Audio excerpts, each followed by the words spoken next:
Welcome to the next executive fireside chat on intuitive knowledge. Business is at a very interesting place right now because there's a lot of pressures forcing it to face its fears.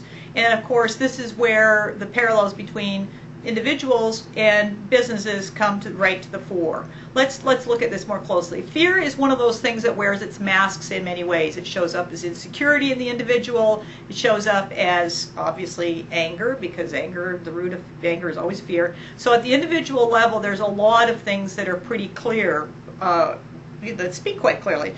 From a business, it's a little more tricky and a little more interesting to observe, but let's break it down into simplistic ways. First of all, businesses can have an outlook on life that translates into we're a victim of circumstance. Nothing we do has any bearing. We're just a victim of how things come about. A very powerless position to be in, and not an easy one to step out of unless you're very aware that that's the place you're in. The second one is survivor. We can tough it out. We've been here before. It's not the first recession we've been through. We know how to do this. And so it's kind of like doing what's always been done no matter what.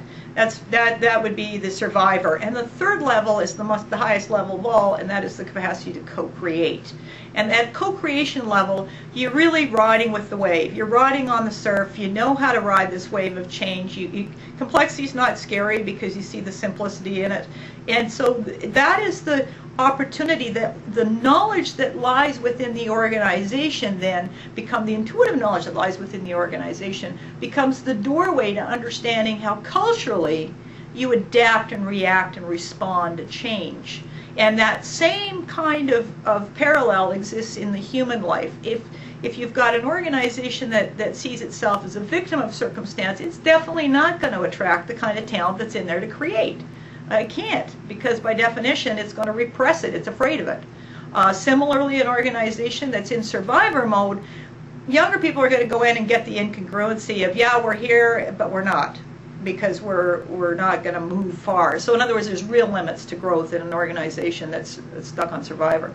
And the co-creation is absolutely the best possible because it opens it up. It gives employees the chance to really go and grow.